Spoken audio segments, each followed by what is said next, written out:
रामलीला चल रही होती है। रामलीला देखने तो बहुत भीड़ आती है, लेकिन कोई भी रामलीला वालों को चंदा नहीं दे रहा होता। ये देखकर रामलीला कराने वाले बहुत दुखी होते हैं। किशन, जो कि रामलीला कमेटी का मैनेजर होता है, रवि से बोलता है। रवि भैया, इस बार तो चंदा बहुत कम आ रहा है। लगता है इस बार रावण के पुतले भी नहीं लगवा पाएंगे। बात तो सही है, लेकिन हम कर भी क्या सकते हैं। लोगों ने इतना पैसा तो कमा लिया है, लेकिन भगवान के नाम पर कुछ चंदा देना ही नहीं चाहते। अरे तुम चिंता मत करो, राम जी है ना, वो कोई ना कोई रास्ता जरूर निकालेंगे। हो। दोस्तों, उदास होने की जरूरत नहीं है। हमें रावण के पुतले के लिए स्पॉन्सर मिल गया है, वो हमें पैसे देगा। बिट्टू की बात सुनकर सारे खुश हो जाते हैं। रामलीला के 8वें दिन रावण, कुंभकर्ण और मेघनाथ के पुतले मैदान में लग जाते हैं, लेकिन शायद गांव वालों की किस्मत खराब होती है। वहाँ से एक चुड़ैल निकलती है। वाह, कितने बड़े बड़े पुतले हैं, क्यों ना इन्हीं में कुछ दिन रह जाऊं। ऐसा कहकर चुड़ैल और उसके 2 शैतान तीनों पुतलों में समा जाते हैं। उनके पुतलों में घुसते ही पुतले जिंदा हो जाते हैं। उनकी आंखें असली की हो जाती हैं और वो बोलने लगते हैं। बड़ा ही मजा आ रहा है, लेकिन मुझे अब भूख लगी है। मैं क्या खाऊं? मेघनाथ, चलो गांव के अंदर चलकर देखते हैं, कुछ न कुछ खाने को जरूर होगा। अरे गजोधर, हम अभी बहुत बड़ा रावण का परछाई देखा हूँ। पुत्तन की बात सुनकर गजोधर हंसता है और बोलता है। बोला था दशहरे में मत पिया कर, हाय पापी, तुझे चढ़ गई है। तुझे रावण दिख रहा है, हाय अभी हनुमान जी भी देखेंगे, तुझे अपनी गदा से ही पीटेंगे, हाय। नहीं गजोदर भैया, मैं सही कह रहा हूँ। मैंने किसी पुतले को देखा है, मेरा तो सारा नशा ही उतर गया। लेकिन गजोधर उसकी बात नहीं मानता और हंसने लगता है। तभी वहाँ रावण, मेघनाथ, कुंभकर्ण के पुतले आ जाते हैं। उन पुतलों को देखकर गजोधर बोलता है। अरे फंस गया रे, ये मनोज पुत्तन सही कह रहा था, ये पुतले तो सचमुच जिंदा हो गए। अरे पुत्तन भाग जल्दी यहाँ से, नहीं तो हम गए आज। ऐसा कहकर पुत्तन और गजोधर भागने लगते हैं, लेकिन गजोधर की स्पीड कम होने के कारण तीनों पुतले उसे पकड़ लेते हैं और मार डालते हैं।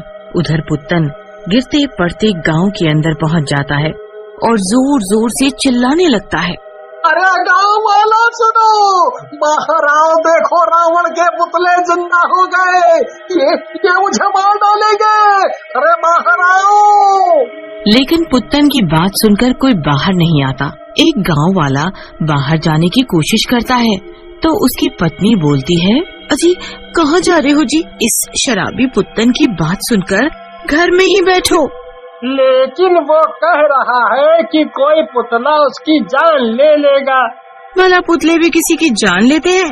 अरे शराबी है, कहीं से सस्ती दारू मिली होगी, पी ली होगी। तुम सो जाओ, नहीं तो तुम झाड़ू से जरूर पिट जाओगे। उधर पुत्तन के सामने तीनों पुतले आ जाते हैं और बोलते हैं। कहाँ तक भागेगा? भला मौत से भी कोई भाग सका है? ऐसा कहकर रावण के पुतले पुत्तन को भी मार डालते हैं और अपनी जगह पर जाकर खड़े हो जाते हैं। अगले दिन पुत्तन और गजोधर की लाशें देखकर गांव वाले घबरा जाते हैं। गांव वाला अपनी पत्नी पर गुस्सा होकर बोलता है। कल बहुत उछल रही थी तू, है? मैंने कहा था ना, देखने दे, कुछ तो गड़बड़ है बाहर, लेकिन तुमने मुझे जाने नहीं दिया। इन दोनों को मार डाला किसी ने, देख। अरे मुझे क्या पता था ये शराबी सच बोल रहा है। मुझे तो लगा इसने ज्यादा पी ली है और बहकी बहकी बातें कर रहा है। गांव वाले दोनों का अंतिम संस्कार कर देते हैं। रामलीला के मैदान पर पुतले आपस में बातें कर रहे होते हैं।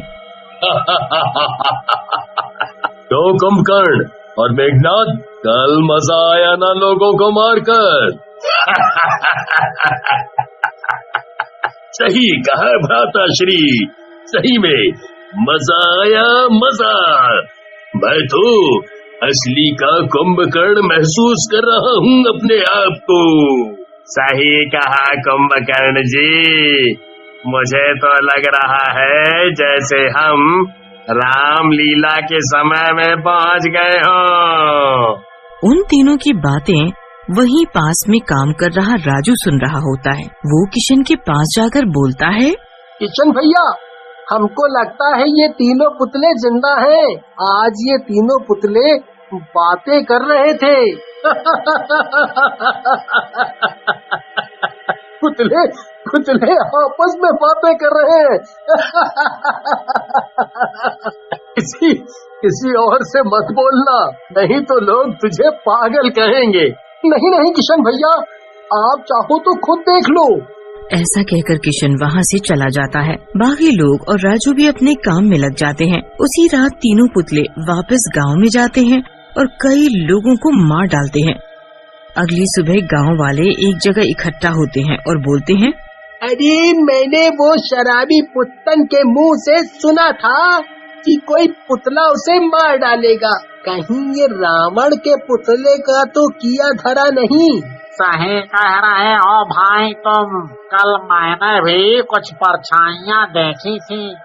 तभी वहाँ सरपंच जी आते हैं और बोलते हैं, अरे तुम चिंता क्यों कर रहे हो? अगर ये पुतलों का किया धरा है तो आज दशहरे का आखिरी दिन है, शाम को जला देंगे इन पुतलों को।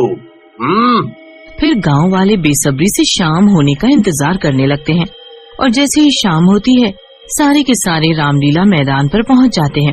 राम जी पुतले को जलाने के लिए अपना बाण चलाते हैं, लेकिन पुतलों को कुछ नहीं होता। ये देख राम जी किशन को बोलते हैं, किशन, कहीं ये पुतले गीले तो नहीं हैं? आग वाले बाण के लगने के बाद भी ये नहीं जले। नहीं नहीं, पुतले तो बिल्कुल सूखे हैं। रुको, मैं देखता हूँ। किशन पुतलों को देखने के लिए जैसे ही पुतलों के पास जाता है, पुतले जिंदा हो जाते हैं और जोर जोर से हंसने लगते हैं। देखने की जरूरत नहीं है किशन, हमारा ये आग कुछ नहीं बिगाड़ सकती। ऐसा कहकर रावण किशन को पकड़ लेता है और मारने की कोशिश करता है, लेकिन तभी लक्ष्मण जी अपना बाण चलाते हैं जो रावण के हाथ में जाकर लगता है। किशन उसके हाथ से छूट जाता है। किशन वहाँ से अपनी जान बचाकर भाग लेता है। ये देख रावण को भी गुस्सा आ जाता है।